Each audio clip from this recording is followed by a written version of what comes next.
Bonjour Raphaël. Bonjour. Merci de nous accorder un petit peu de temps durant le marathon pour toi de ce festival à l'occasion de la sortie de Au cœur de la Terre, qui est une adaptation du roman éponyme d'Edgar Rice Burroughs que tu as réalisé en collaboration avec David Morvan. Exact.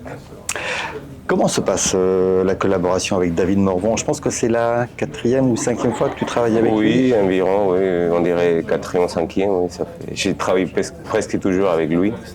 Donc, ouais. Est-ce que il te laisse de la marge de manœuvre? Est-ce qu'il est très directif? Est-ce qu'il sait exactement ce qu'il veut? Alors, ça dépend quel projet, ça dépend du projet. Par exemple, Au cœur de la Terre, il m'a donné beaucoup d'espace pour la créativité, pour créer des personnages. Donc, pour moi, c'était très bien. Il n'était pas exigeant du tout. Mais dans certains projets comme Mohamed Ali à Kinshasa, c'était plus strict. Donc, c'était une histoire basée sur des faits réels. Des faits réels. Obligatoirement. Là, on est dans de la grande aventure. Exactement. Totalement. Qu'est-ce qui t'a attiré dans cette adaptation? Alors, moi, je connais un petit peu les romans. J'ai jamais lu les livres. Donc, je connaissais les romans comme pour les films aussi.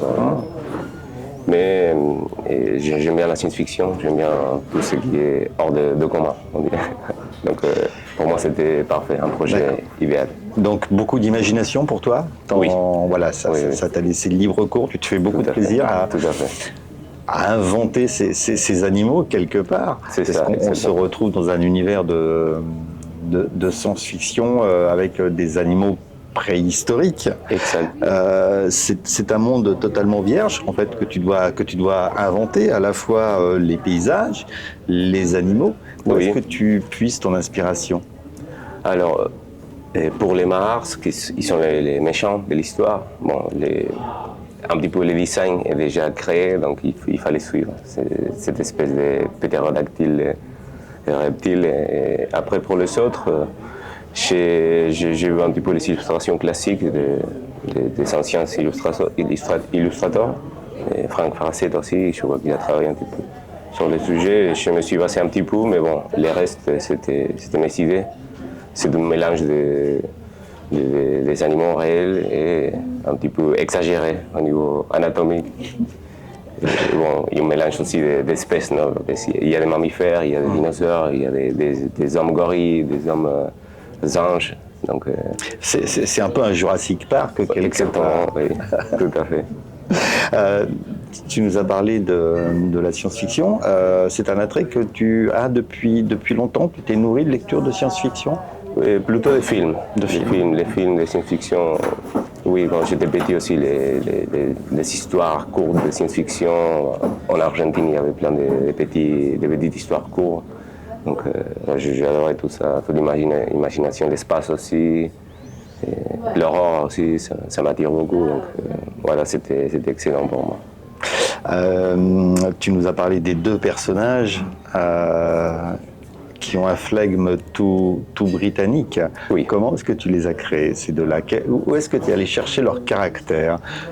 Alors, je me suis dit, le personnage héroïque, David, il est plutôt un genre musclé et sportif. Après, c'était facile. Après, bon, il était anglais, je me suis dit blond, anglais, les yeux verts. Donc, et Abner, c'était un scientifique. Donc, je me suis dit plus petit, plus maigre. J'ai ajouté une moustache. C'est pas du tout anglais, mais bon, je me suis dit que ça va bien avec les personnages.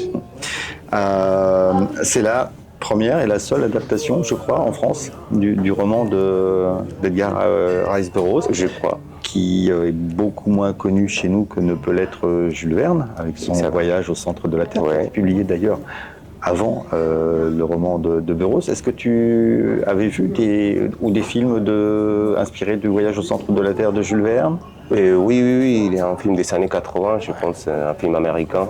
Et je ne me rappelle pas très bien des acteurs, mais je me rappelle qu'il y avait un truc pareil. Bon, il y a une adaptation aussi des années 2000, je pense, un petit peu nouveau. Et puis ne pas se laisser peut-être envahir par les images de cinéma pour se créer son propre Il y a un univers. petit peu de tout, oui. Je sais pas, dans mon cerveau, il y a plein de choses. Et tout est mélangé. Donc, mais bon, cas- j'ai essayé de pas copier le même personnage, les mêmes créatures que j'ai vu dans le film. Il y a un petit peu de tout. Ouais, ça nous donne un album d'aventure vraiment très vivant, très prenant et qu'on a grand plaisir à lire. Ah, merci. Merci beaucoup Raphaël. Merci à vous Merci, bonne fin de journée. également.